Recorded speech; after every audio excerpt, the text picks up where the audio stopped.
Good afternoon. I'm San Francisco Mayor London Breed, and I'm joined here today by our Police Chief Bill Scott and our District Attorney Brooke Jenkins. They have the specifics around the events leading to Bob Lee's murder, and I want to just take this opportunity before they come up and provide the details that they are able to share with the public to really thank the San Francisco Police Department and the investigators who worked tirelessly to ensure that this case was handled appropriately. And in fact, to be clear, that every single case involving any homicide or any violence is always brought, the same attention is brought to ensure that justice is served, and working hand in hand with our district attorney has been the incredible work that they've done together to ensure that this case was handled appropriately. And meanwhile, we know that this has been a high-profile case, and there have been a lot of speculation and a lot of things said about our city and crime in this city. But these two leaders have been extremely responsible in their handling of this case, and we appreciate their hard work to ensure that Bob Lee's family receives justice, and anything that happens to anyone in this city receives the same justice. So at this time, I would like to turn it over to Bill Scott to provide you all with an update. Thank you, Mayor, and good morning, everybody. First of all, I'd like to express my deepest condolences to the family and friends of Mr. Robert Lee, known as Bob Lee. I'm going to be brief on the details, but here's the summary and the update. On April 4th, 2023, at approximately 2:30 a.m., San Francisco police officers from Southern Station responded to the 300 block of Main Street for a report of a stabbing. Officers arrived on scene and located the victim, later identified as 43-year-old Robert Lee, suffering from an apparent stab wound. Officers rendered aid and summoned medics to the scene. Mr. Lee was transported to Zuckerberg San Francisco General Hospital with life-threatening injuries. Despite efforts by first responders and medical personnel, Mr. Lee died from his injuries. The San Francisco Police Department Homicide Detail responded and took over the investigation. Our homicide investigators developed information that identified the suspect as 38-year-old Nima Momeni of Emeryville, California. We can confirm that Mr. Lee and Mr. Momeni knew each other. However, we will not be able to provide further details at this time regarding the evidence that confirms that information. This morning, members of the San Francisco Police Department's Investigations Bureau and Tactical Unit served several search warrants and an arrest warrant in San Francisco and Emeryville, California. Mr. Momeni was taken into custody without incident in Emeryville, California. He was transported to the San Francisco County Jail and booked on one charge of murder, California Penal Code Section 187A. I'd like to remind everybody that this is still an open and ongoing investigation, and we will not be able to provide further details at this point.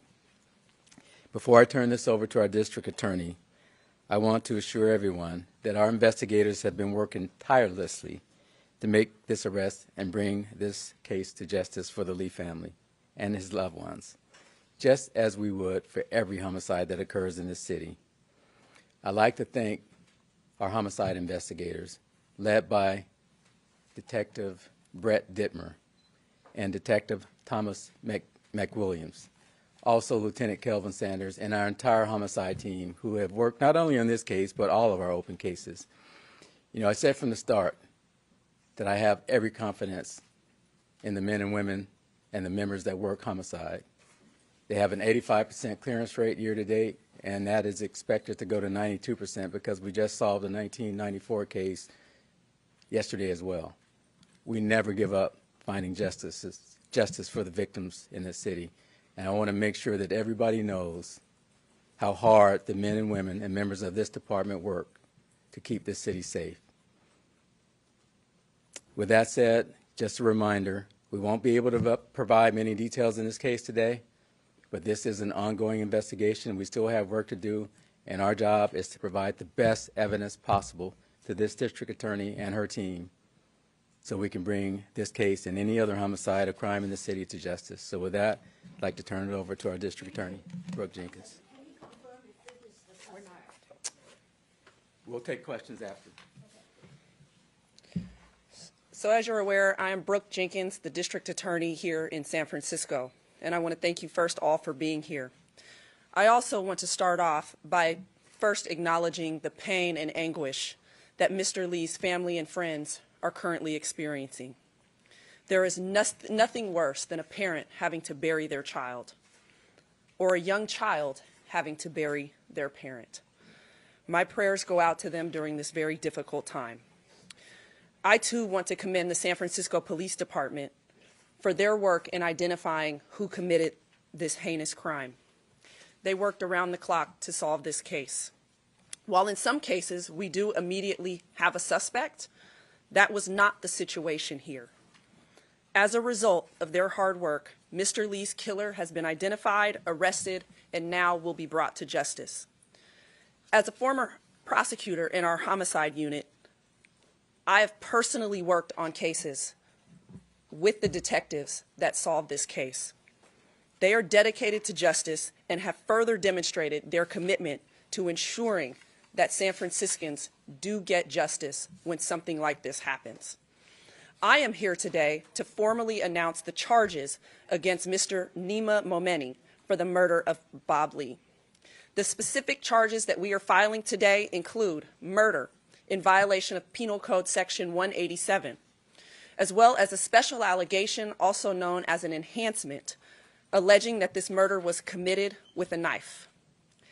As for next steps, as I know you all are eager to follow this case, Mr. Momeni is expected to be arraigned in Department 10 of the Hall of Justice tomorrow afternoon at 1:30 p.m. My office will be filing a motion to detain Mr. Momeni without bail to ensure that he remains in custody during the pendency of this case due to the obvious and severe public safety risks that we believe that he poses to the public.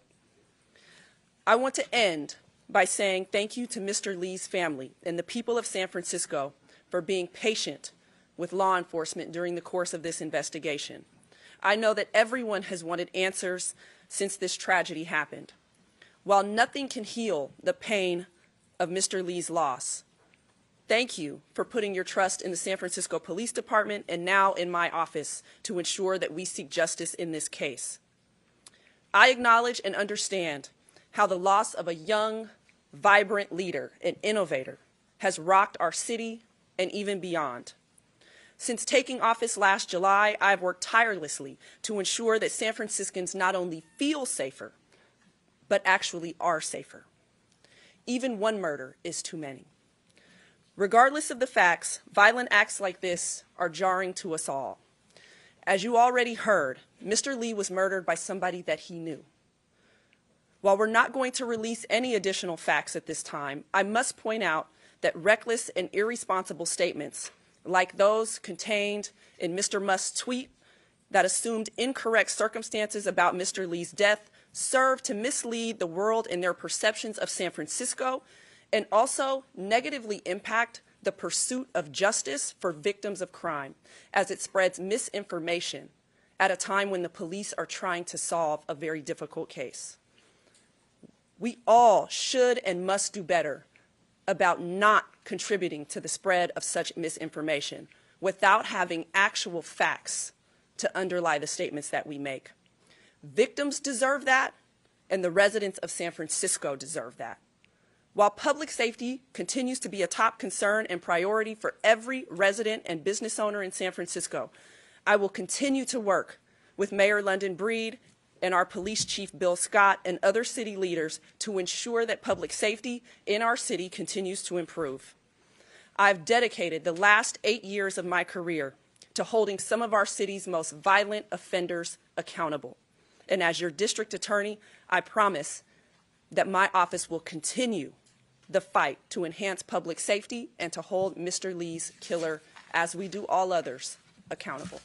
Thank you. Annie, go ahead. Oh, I have two questions. First of all, I just wanted to make sure that if we use, is this the suspect? Sorry. You know, see us after because I have never met the Mr. Momini, so I can't confirm that in this press conference, but we appreciate the question. How do you link the suspect to the case? What lead did you have?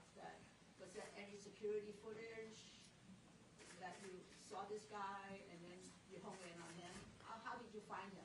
Well, Into the case? we followed the evidence, and there is a lot of evidence, and again, there's still work to be done on this case. So, and there's still evidence that we need to locate. So we are very limited in what we need to say at this point. And I want to reemphasize what has been said by me and the district attorney. At the end of the day, we want to make sure that we get justice for the families and Mr. Lee. And I really appreciate everybody's enthusiasm to get information, but we have to put the case first. So we won't be able to go into details about any evidence today. Miguel, go ahead. Chief, what can you tell us about the suspect and the victim's time together before the incident, and how long were you tracking the suspect? Well, the evidence shows that they knew each other, and that's about as much as I can say. You know, this case started over a week ago, and we've been working around the clock since then. So the things will come out as this case proceeds, and particularly when it gets to court. But at this point, that's about as much as I can say. I will say this. We've been on this round the clock from the start. And I just want to make sure that the world knows that we have other homicides that we work just as hard on. I understand and appreciate the interest in this case. That's not lost on any of us. But let's not forget that we have lost other lives in this city, and there's work to be done on those cases as well. Adam, go ahead. Chief, can you say anything about the motive? Was this a targeted killing? Was it an altercation that erupted? A fight? Anything about that? Well, can't say anything about the motive at this point. But we do know that they knew each other. The evidence has told us that. Hi, good morning. My name is Riley Palmer. I'm with KTV. My question is, how would you respond to the people who portrayed this death in San Francisco, to make San Francisco out to be like a lawless and crime-ridden place? What would you say to them? Well, what I will say to that is, this is more about human nature and human behavior than it is about our city. You take this out of San Francisco, they knew each other. You put it in another city, and I'm not going to name any other city because I don't want to do that to any other city, but just put it in any other city. I don't believe it would have changed the circumstances one bit. This is not about San Francisco. It happened in San Francisco, and that is unfortunate. It's even more of a tragedy that it happened at all, but this speaks to more about human nature. Facts show and research shows that most people who commit homicides know the people that they kill. The research shows that. So, you know, I do understand, you know, how people see and view things. I see it, I read it, I live here just like, you know, a lot of you all. But this has nothing to do with San Francisco.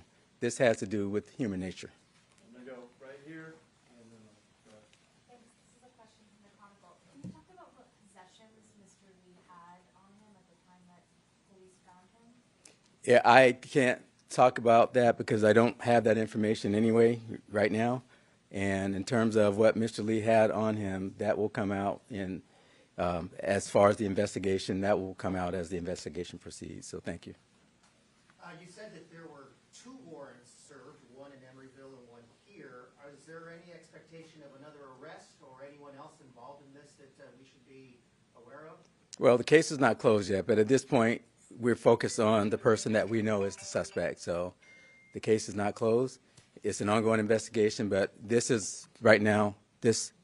Momini is our focus and the single suspect in this case. Let me just clarify. We served 2 warrants, 2 search warrants in San Francisco, and an arrest warrant and search warrant in Emeryville. Michael? Chief, why was the arrest made now? Was there new evidence in the case? How early on did the department know that Mr. Momini was the suspect? Well, in any investigation, when we get to the point where we're comfortable that we have enough evidence to make the arrest and we're comfortable, this is where working with our district attorney's office really, really matters. You know, and just as an aside, you know, it's not too common where you have a district attorney who prosecuted homicides and a chief of police who has worked homicide, and we understand the nuances with these investigations. We both do. So we appreciate the work that our teams, our respective teams do. But when we work together and we communicate, we know at which point, because we're taking advice from our prosecutors, when we're ready to proceed with an arrest, when we have enough, when they feel comfortable, and I'll let the DA speak to that, comfortable enough that we have a case that we can move forward with. And once that's done, we will make the arrest, and that's what happened in this case. Let me just say this. The police's arrest standard is probable cause. When they hand a case over to my office, the standard is beyond a reasonable doubt. And so we have to remain in communication about when enough evidence has been mounted, not simply for an arrest in a case like this, but so that when the DA's office is handed a case, that we have enough evidence to prosecute to our to charge and to prosecute to our standard, which is higher than the police arrest standard. Has he been under surveillance? It sounds like you all knew early on that he was a suspect. What I will say is this. We've said multiple times now that we are not going to discuss any other facts about this investigation. This is still an ongoing investigation. We are not at the end of the road. We are truly at the beginning of the road. My office has to, again, have sufficient evidence to be able to prosecute this case to a jury, which to do that, his department still has more work to do.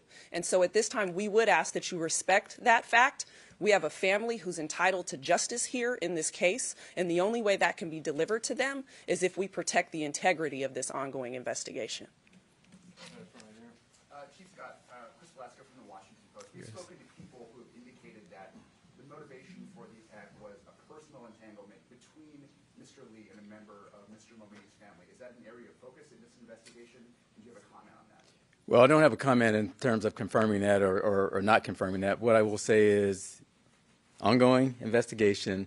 We know they knew each other. We know that much, and we've confirmed that. And there's still some work to be done. So what I don't want to do is put out information that's going to come back and haunt us or the prosecution of this case. So I understand how hard that is. I know everybody wants answers, but please be patient with us on this, because we definitely we are where we are in terms of the arrest, the filing of charges. There's still more work to be done, though. Thank you. Leanne, go ahead, and we're going to just take a few more after this. Yeah, Chief, with regard to what you just said, that you treat every homicide case the same way, there was a murder back in June of this year, less than a year ago. His name was Samuel St. Pierre. His parents are from Arizona. You have the make of the vehicle where, you know, the person shot. It was in the marina. His family just wants to hear you say, you know, that you're still, you know, working as hard as possible. I mean, what do you say? That has not been solved yet.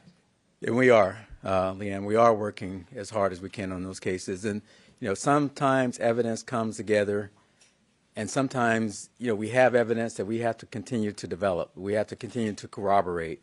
And every case is different, but we are working on that case. I'm familiar with all cases, but we are working on that case. We don't give up. I mentioned earlier in my comments, you know, we just solved the case from 1994. You know, and look, let me be clear. Every case is not solved. I wish that were the case. I wish that we can solve every case, and we try our best. But we don't give up on these cases. And if there's active evidence that we can follow, we continue to follow those cases. We've solved cases this year from prior years. So what I would say to the public is, we don't lose hope.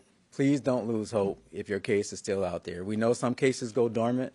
We've actually invested resources in cold case investigations. We hire retired officers, retired investigators to assist in these cases.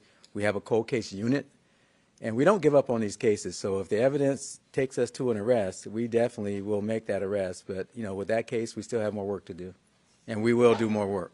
Thank you. Chief, you said you worked around the clock on this.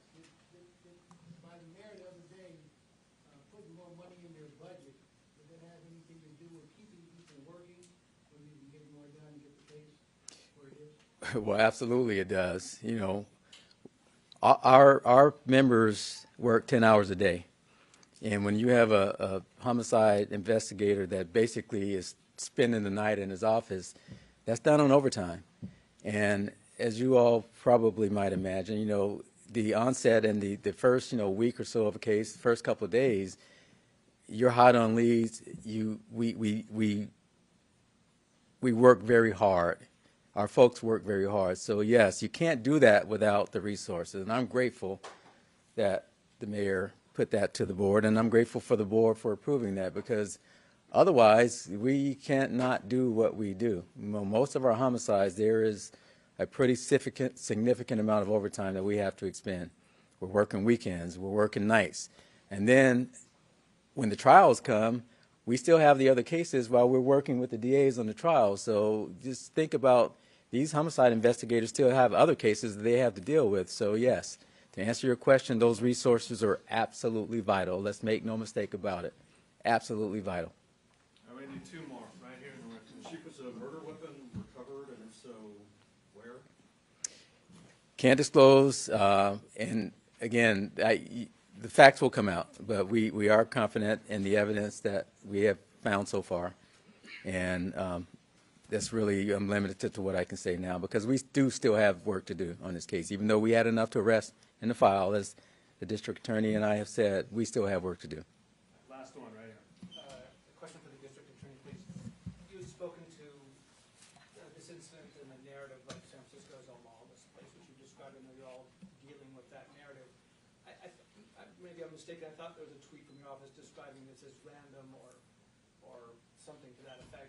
Can you address that, and also just more details, please, about how this doesn't fit that narrative? It's something else. Since this incident happened, since waking up to Elon Musk's tweet, my office has worked hard to actually tell people not to make assumptions about this case. We knew nothing about the facts of this case immediately after it happened. None of us did. And so my urging through Twitter, through the news, was to really press upon not just the media, but the residents of San Francisco and everyone else not to draw conclusions about what happened in this case, and actually to wait and to be patient, to let this investigation play out so that we could actually come back with facts. And so now, as you've heard, we do have some facts that we can offer, which is that the killer was a known person to Mr. Lee. But at no point have I tried to represent what happened here, because until now, no one knew. Okay, so this doesn't fit the narrative. I mean, you have described San Francisco as lawless. We talked about that. And the problems that you're having with random violence, this is something completely apart in your mind. This is something apart from things that we have seen. We all understand, I live in San Francisco as well, that we have had issues with crime. That is why San Francisco made a choice to want new leadership in my office, and I've been working alongside the chief and the mayor to make sure that public safety is a top priority in the city, that we move the ball forward so that San Franciscans, like I said, don't just feel safe, but in actuality are safe. And so we are on a positive trajectory in this city. We are seeing crime rates drop across most categories. We still have a long way to go, but we are all aligned in where this city needs to go. And I think that's what's most important here. Okay, no more questions. The mayor's going to address the audience. Thank you again to our District Attorney, Brooke Jenkins, and our Police Chief, Bill Scott. And I just want to take this into perspective. Just 2 days ago, our District Attorney announced a murder conviction.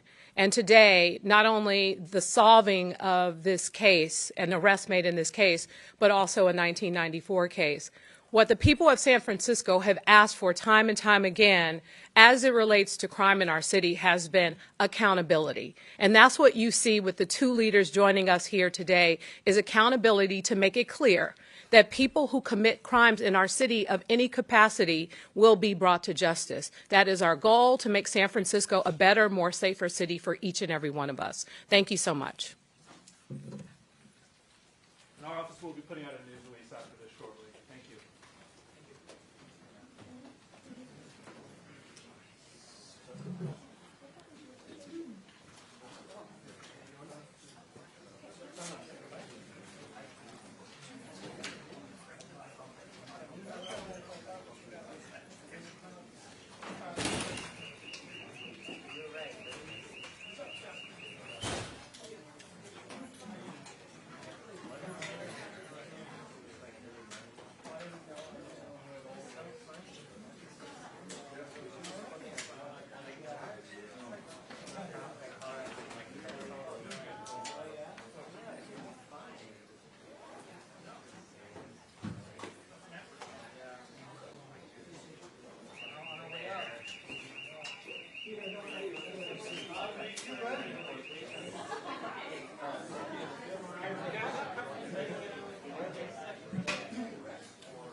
You have to keep going.